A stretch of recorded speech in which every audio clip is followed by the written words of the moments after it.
ঝিনুক একজন dubbing artist. Dubbing করতে করতে সে নিজেকেই ইমেজিন করে ফেলে, তাই একটু বেশি ইমোশনাল হয়ে যায়। তার সাথে কর্মরত কুনাল ঝিনুকের কাজ দেখে খুবই খুশি হয়। ঝিনুকের ডাবিংয়ের কাজ চলে সারা রাত। তারপর সকাল হতেই ঝিনুক বাড়ি ফেরে। বাড়িতে ফিরেই ঝিনুক লক্ষ্য করে তার স্বামী গোপাল অঘরে ঘুমাচ্ছে ড্রিঙ্ক করে। ঝিনুক নিজের জন্য চা তৈরি করে। ঠিক তখনই খবরের কাগজটা হাতে নিয়ে সে একটা বিজ্ঞাপন দেখতে পায়, যেখানে একজন নামকরা শেফ 3 দিনের ওয়ার্কশপ নেবে এবং বিভিন্ন ধরনের রান্না শেখাবে। ঝিনুক সেই ওয়ার্কশপ জয়েন করে নিজের জমানো টাকা দিয়েই। ঝিনুকের পৌঁছাতে একটু দেরি হয়ে গেছে। শেফ নিজেকে ইন্ট্রোডিউস করছে সবার সাথে। একটা জায়গা ফাঁকা পেয়ে ঝিনুক তড়িঘড়ি সেখানে গিয়ে বসে। তবে এই ওয়ার্কশপে বেশ ধনী মহিলারাই জয়েন করেছিল। ঝিনুক নিজেকে বেশ বেমানানি মনে করছিল। তার মধ্যে ঝিনুক আলাপ করে শাহানার সাথে। শাহানা ঝিনুককে বলে সে রান্নার বিশেষ কিছু জানে না, তাই ঝিনুক যেন তাকে একটু হেল্প করে দেয়। ঝিনুকও মাথা নেড়ে হ্যাঁ বলে। প্রথমেই শেফ সবার আগে মাটন বিরিয়ানি করা শেখাচ্ছিল।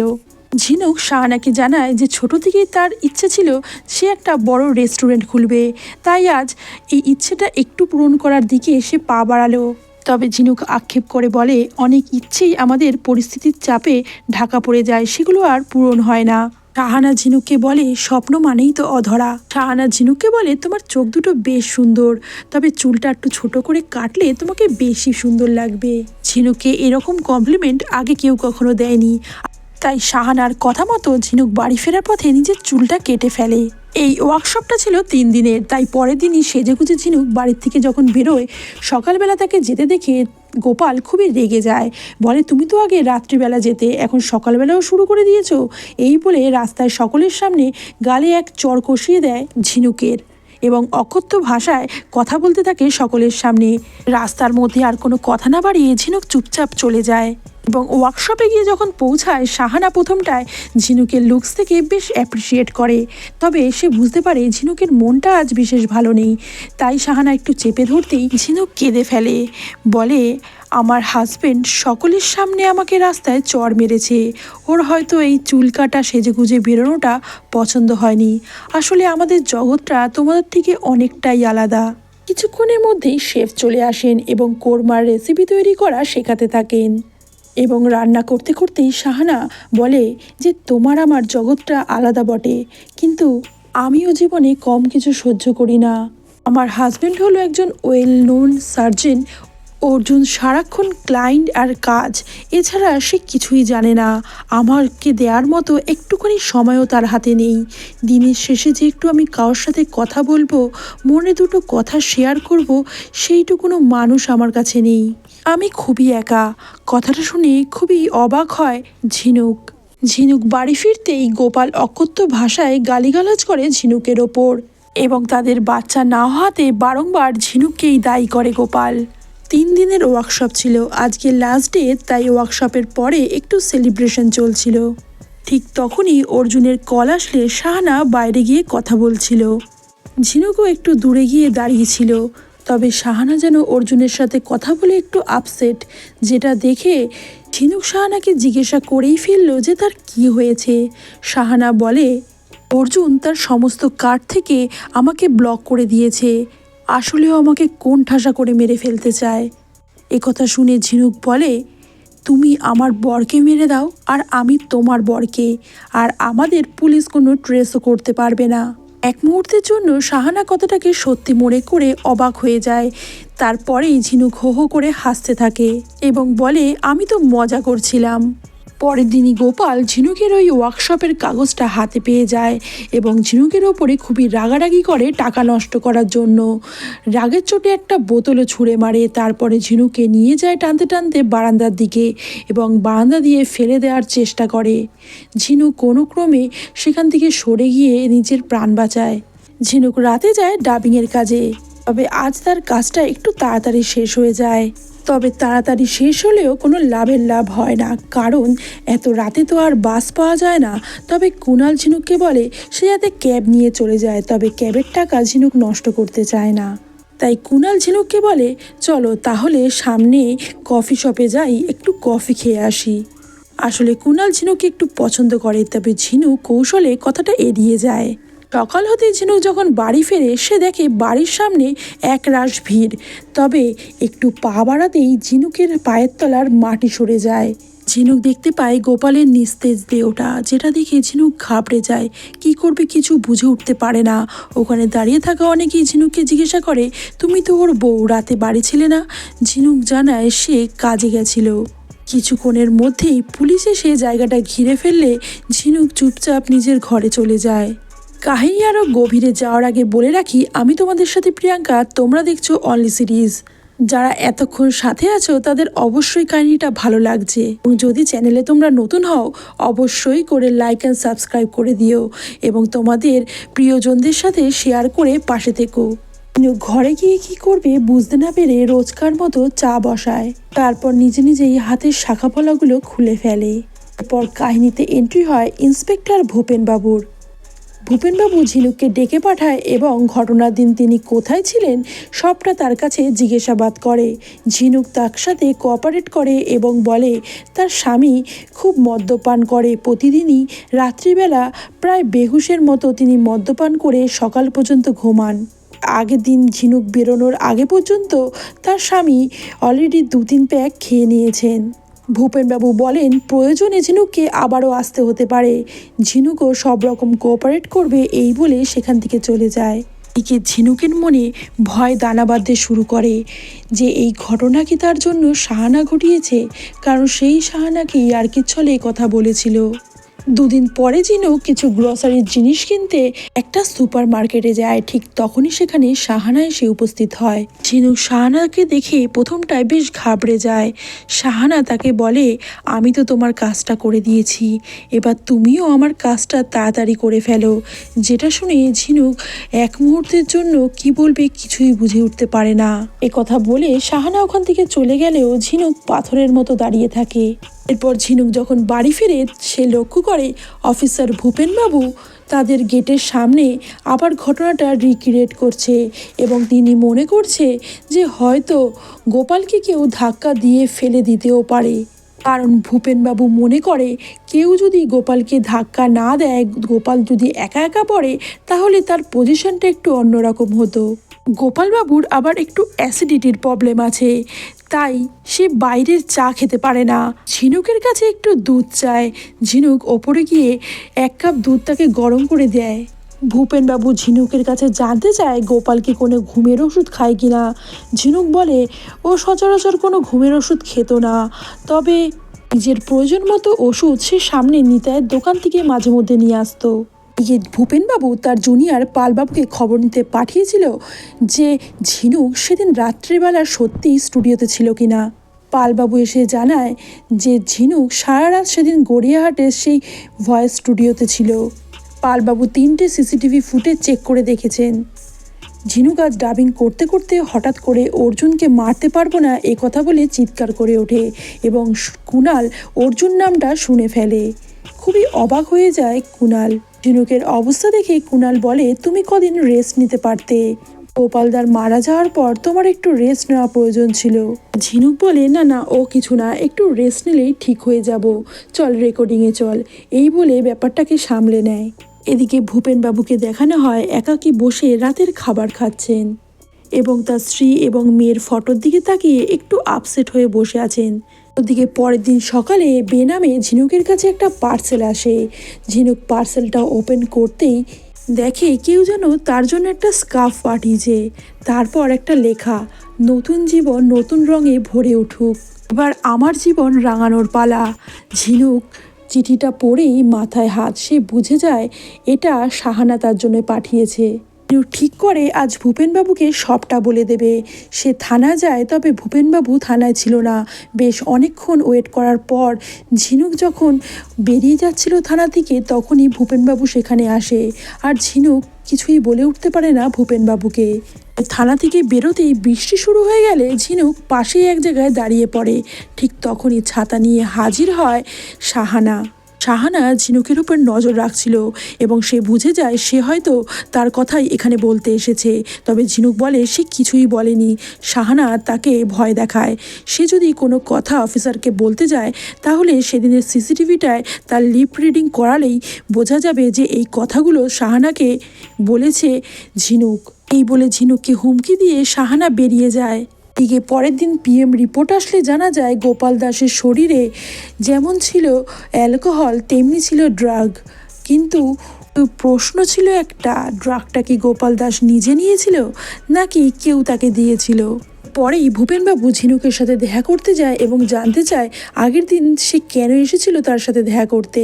ঝিনুক নিজেকে সামলে নিয়ে জানায় যে তার স্বামী গোপাল তার উপরে অকথ্য অত্যাচার করত, তাকে খুবই মারধর করতো।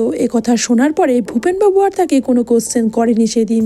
এদিকে শাহানার অ্যাড্রেসটা ঝিনুকের জানা ছিল না, তাই সে ওয়ার্কশপে থাকা শাহানার চেনা পরিচিত এক মহিলার কাছে যায় এবং শাহানার অ্যাড্রেসটা সে চাইলে ওই মহিলা ঝিনুক একটু সাবধান করে, বলে শাহানা একটু অদ্ভুত ধরনের মহিলা। কিছুদিন আগে তোমার মতনই একটি মেয়েকেও পাকড়াও করেছিল। তোমাদের মতো মেয়েরা ওর কাছে একটা খেলনার মতো। সে ওই মেয়েটাকে কনভিন্স করেছিল যে তার বড় সুন্দর চুলগুলোর থেকে তাকে ছোট চুলে বেশি মানায়। যে কথা শুনে খুবই অবাক হয়ে যায় ঝিনুক, কারণ শাহানা তাকেও এই চুলের কথাই বলেছিল। মহিলা জানায় যে শাহানা তারপর তার সাথে কী এমন করেছিল যার ফলে ওই মেয়েটি এই শহর ছেড়ে কোথাও চলে যায়। সুতরাং শাহানার থেকে ঝিনুক যেন একটু দূরে থাকে। অন্যদিকে কুণালের সাথে দেখা করতে যায় অফিসার ভূপেনবাবু এবং জানতে চায় ঝিনুক কী ধরনের মানুষ। কুণাল জানায় ঝিনুক খুবই ভালো এবং খুবই প্রফেশনাল, তবে কয়েকদিন থেকে খুবই ডিস্টার্বড। দুদিন আগে সে অর্জুন নামে কাউ একটা নাম ডেকে উঠেছিল স্টুডিওতে। ভূপেনবাবু কুণালকে বলে সে যদি ঝিনুকের সম্বন্ধে আর কিছু জানে তাহলে যেন তড়িঘড়ি তাকে জানায়। এদিকে ঝিনুক চিন্তা করতে থাকে সেদিন রাতে কি ঘটে থাকবে এবং দেখানো হয় ঘটনার আগের দিন রাত্রিবেলা শাহানা এসেছে ঝিনুকের বাড়িতে। ঝিনুক তখন রেকর্ডিং স্টুডিওতে। গোপাল তার মতো সুন্দরী মহিলাকে নিজের বাড়িতে দেখে খুবই অবাক হয়। শাহানা জানায় তার একটা রেসিপি হারিয়ে গেছে, তাই সে ঝিনুকের হেল্প নিতে এসেছে। গোপাল তাকে দেখে খুবই অবাক হয়, কারণ তার মতো সুন্দরী মহিলা যে ঝিনুকের বন্ধু হতে পারে সে সেটা ভাবতেই পারছিল না। শাহানা ছলায় কলায় বুঝিয়ে দেয় সেও একটা ড্রিঙ্ক নিতে চায়। গোপাল তার জন্য ড্রিঙ্ক তৈরি করতে গেলে শাহানা তার ড্রিঙ্কে ঘুমের ওষুধ মিশিয়ে দেয়। এরপর দুজনে আসে বারান্দার দিকে এবং সুযোগ বুঝে শাহানা তাকে ধাক্কা দিয়ে ওপর দিয়ে ফেলে দেয়। পরের দিন ঝিনুক যায় স্টুডিওতে এবং কুণালকে বলে সে একটা ফর্ম ডাউনলোড করবে, তাই কিছুক্ষণ তার কম্পিউটারটা পেতে পারে। কুণালও ওখান থেকে বেরিয়ে যায়। ঝিনুক সার্চ করে দেখে শাহানার হাজব্যান্ড অর্জুন একজন আইভিএফ সার্জন। অর্জুনের ব্যাপারে আরও ইনফরমেশন গ্যাদার করছিল ঝিনুক। ঠিক তখনই সেখানে কুণাল চলে আসলে ঝিনুক ব্যাক করে সেখান থেকে চলে যায়। তবে ঝিনুক চলে গেলেও কুণালের মনে একটা সন্দেহ থেকে যায়, তাই সে গুগলে গিয়ে হিস্ট্রি চেক করে জানতে পারে সার্জেন্ট অর্জুনকে সার্চ করছিল ঝিনুক। রাতের দিকে কুণাল ভূপেনবাবুকে ফোন করে সবটা জানায় এবং বলে যে ঝিনুক হয়তো কোনো বিপদে পড়েছে, তাই ওকে হেল্প করা প্রয়োজন। পরের দিন সকাল হতেই ঝিনুকের ওপর নজর রাখতে শুরু করে দেয় ভূপেনবাবু। তখনই তিনি লক্ষ্য করেন ঝিনুক দূর থেকে ফলো করছে ডক্টর অর্জুন সেনকে। ঘটনাটা দেখে অফিসার ভূপেনবাবু খুবই অবাক হয়ে যান এবং পিছু নিতে শুরু করে দেন ঝিনুকের। ঝিনুক ডক্টর অর্জুনের অ্যাপার্টমেন্টে পৌঁছে যায় তাকে পিছু করতে করতে। ভেতরে ঢুকতে গেলে গার্ড তাকে আটকায়। তখন ঝিনুক নিজের পরিচয় দেয় যে সে একজন ন্যানি, বাচ্চা সামলানোর জন্য এসেছে। তার আজকে প্রথম দিন, আজকের পরে ঠিক হবে সে এখানে কাজ করবে কিনা, তাই তার নামটা যাতে এন্ট্রি করে দেওয়া হয়। ঝিনুক নিজের নাম এখানে পুষ্প বলে পরিচয় দেয়। এরপর ঝিনুক ওপর দিকে উঠতেই দেখে ডক্টর অর্জুন সেন তার ফ্ল্যাটে ঢুকছে। ঝিনুক সেই পাসওয়ার্ডটাও লক্ষ্য করে নেয়। তারপরে দেখে ডক্টর অর্জুন সেনের গার্লফ্রেন্ড তার জন্য অপেক্ষা করছিল। এরপরে ওই মেয়েটি সেখান থেকে বেরিয়ে যায়। ঝিনুক আবার নিচে নেমে ওই মেয়েটির পিছু নিতে থাকে। তখনই ভূপেনবাবু ঝিনুককে ডেকে বসে। ঝিনুক ভূপেনবাবুকে দেখে একটু ঘাবড়ে যায় এবং বলে সামনেই তার মাসির বাড়ি, তাই সে এখানে এসেছিল। ভূপেনবাবু একটু বিরক্ত হয়েই ঝিনুককে বলে, ও ডক্টর অর্জুন সেন আপনার মাসি বুঝি? কথা শুনে ঝিনুক বুঝতে পেরে যায় যে হয়তো ভূপেনবাবু অনেকক্ষণ ধরেই তার পিছু নিয়েছে। তাই সে আর কথা না বাড়িয়ে ভূপেনবাবুকে বলে, আমি আপনাকে পরে সবটা বলবো, তবে এখন নয়। এই বলে ঝিনুক ওখান থেকে বেরিয়ে যায়। রাতে ঝিনুক ডাবিংয়ের কাজে গেলে কুণাল তাকে জানায় যে ফরেন থেকে একটা ক্লায়েন্ট এসেছে, সে তোমার সাথেই কথা বলার জন্য অপেক্ষা করছে। ঝিনুক ভেতরে গিয়ে দেখে শাহানা তার জন্য অপেক্ষা করছে। কুণালকে বাইরে পাঠিয়ে দিয়ে শাহানা ঝিনুকের সাথে কথা বলে এবং ঝিনুককে ভালো করে হুমকি দেয় যে সে যদি তার কাজটা না করে দেয় তাহলে শাহানা নিজেই পুলিশ অফিসারের কাছে গিয়ে সবটা জানাবে। ঝিনুক ঘাবড়ে গিয়ে বলে, আমি তোমার কাজটাই করার চেষ্টা করছি, তবে কিভাবে করব সেটাই বুঝে উঠতে পারছি না। একথা শুনে শাহানা তাকে বলে, অর্জুনের হাই সুগার, সে রোজই ইনসুলিন নেয়, সুতরাং ও যে ফ্ল্যাটে থাকে ওখানেও নিশ্চয়ই ও ইনসুলিন নেয়। তুমি যদি ওই ইনসুলিনের বোতলটাই চেঞ্জ করে দিতে পারো তাহলেই কেল্লা ফতে। অন্যদিকে ভূপেনবাবু গোপালের বন্ধু নিতাইকে ডেকে পাঠায়, যে মেডিকেল শপে কাজ করে, এবং জানতে চায় যে গোপালকে এসে কোনো ঘুমের ওষুধ দিয়েছে কিনা। নিতাই জানায় গোপাল তার কাছ থেকে একবার একটা ঘুমের ওষুধের পাতা নিয়েছিল, কিন্তু একবারে ওই পুরো পাতাটা খেলেও গোপালের কিছুই হবে না, শুধুই সে খুবই ঘুমাবে, এর থেকে বেশি আর তার কোনো ক্ষতিই হবে না। প্রেসক্রিপশন ছাড়া ঘুমের ওষুধ দেওয়ার জন্য নিতাইকে একটু ধমক দিয়ে ছেড়ে দেন ভূপেনবাবু। অন্যদিকে শাহানার কথা মতো ঝিনুক রাতে বসে ইনসুলিনের মধ্যে কিছু একটা মেশায় এবং পরের দিন অর্জুন সেনের অ্যাপার্টমেন্টের বাইরে অপেক্ষা করে। যখন অর্জুন সেনের গার্লফ্রেন্ড বেরিয়ে যায় তখনই ঝিনুক সেখানে চলে যায় এবং গার্ডকে বলে কয়েকদিনের জন্য তাকে কাজে রাখা হয়েছে। যেহেতু আগের দিন পাসওয়ার্ডটা ঝিনুক দেখে রেখেছিল তাই রুমে ঢুকতে তার কোনো অসুবিধা হয়নি এবং চুপিসারে মেডিসিনটা বদলে দেওয়ার চেষ্টা করে।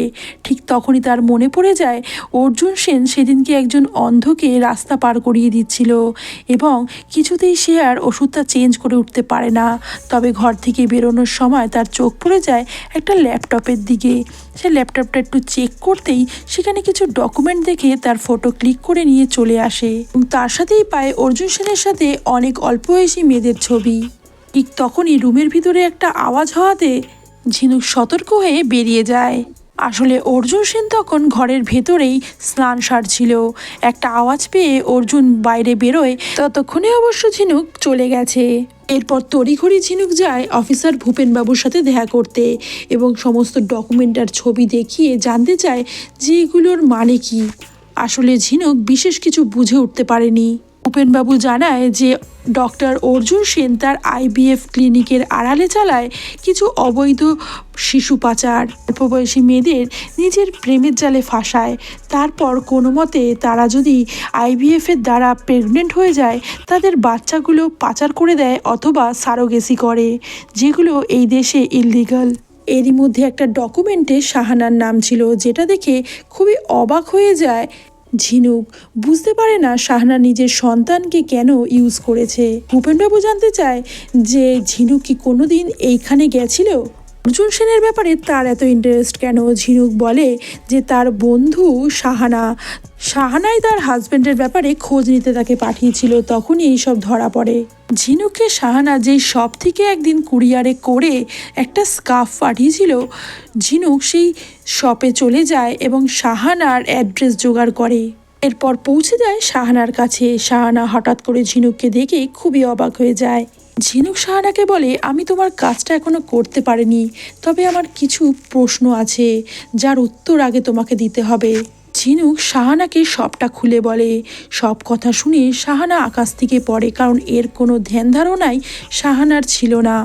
ঝিনুক শাহানার কাছে জানতে চায় যে তুমি কি কখনো আইভিএফ করিয়েছো? শাহানা বলে আসলে শাহানা সিঙ্গেল মাদার হতে চেয়েছিল, তাই সে গেছিল আইভিএফ সেন্টারে, আর ওখানেই তার সাথে প্রথম আলাপ হয়েছিল ডক্টর অর্জুন সেনের। তবে অর্জুনের স্পার্ম কাউন্ট কম, তাই সে কখনো বাবা হতে পারবে না। একথা শুনে ঝিনুক বলে গোপালেরও সেই একই প্রবলেম ছিল, শাহানা তাই আইভিএফ করেছিল।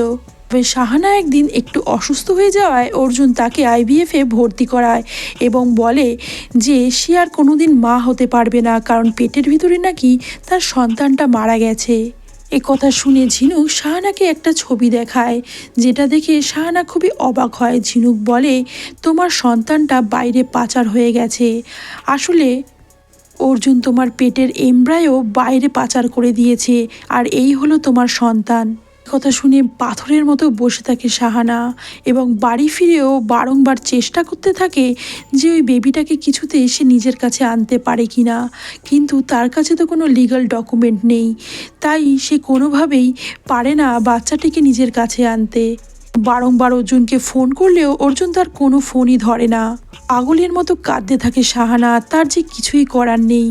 এরপরে হাতে নাতে ধরার জন্য একটা অপারেশন চালায় ঝিনুক আর ভূপেনবাবু, যেখানে দুজনে একটা দম্পতির অভিনয় করে যারা সিঙ্গাপুর থেকে এসেছে। তাদের সমস্ত বলা কথাই রেকর্ড করছিল পালবাবু আর কুণাল।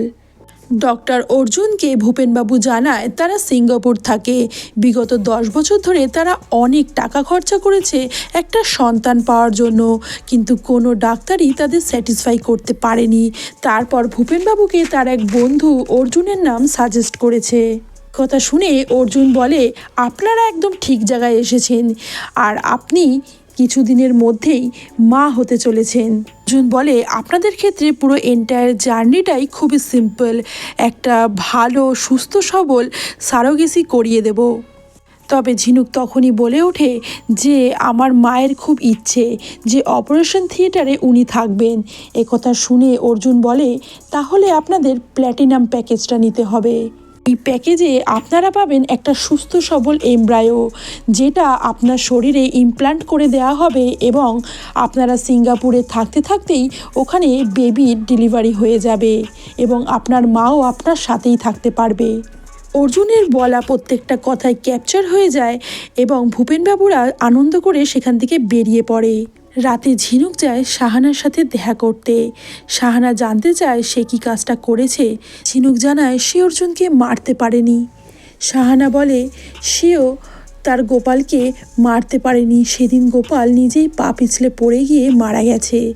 এ কথা শুনে ঝিনুক একটু স্বস্তি পায় এবং শাহানাকে জানায় আজ সে কী করে এসেছে।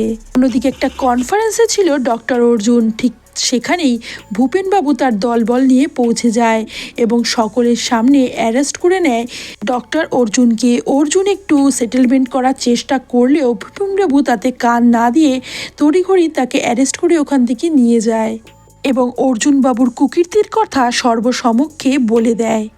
একথা শুনে আনন্দে শাহানা জড়িয়ে ধরে ঝিনুককে এবং কাঁদতে থাকে। আসলে এই ধরনের ভয়ঙ্কর দোষীর যে মুখোশ খুলে গেছে তাতেই শাহানা স্বস্তি পেয়েছে। এতক্ষণে শাহানার খেয়াল হয়, সে ঝিনুককে বলে আজ তো আমাকে খুব সুন্দর লাগছে। ঝিনুক হাসতে হাসতে বলে তোমায় কপি করেছি। শাহানা বলে কিন্তু আমার থেকে অনেক বেটার। এরপরে রোজকার মতো আবার ডাবিংয়ের কাজে যায় ঝিনুক এবং তখনই সে কুণালকে জিজ্ঞাসা করে যে সেই দিনের কফি শপের অফারটা কি এখনও চলছে। কুণাল হাসতে হাসতে বলে তুমি চাইলে চলতেই পারে। আর এখানেই শেষ হয় আজকের কাহিনী। ভিডিওটি ভালো লাগলে অবশ্যই করে লাইক অ্যান্ড শেয়ার করে দিও, আর এই ধরনের ইন্টারেস্টিং ভিডিওর জন্য চ্যানেলটাকে সাবস্ক্রাইব করে বেল বাটন প্রেস করে দাও। আবার দেখা হচ্ছে নতুন কোনো ইন্টারেস্টিং ভিডিওর সাথে। ততক্ষণের জন্য খুব ভালো থেকো, সুস্থ থেকো।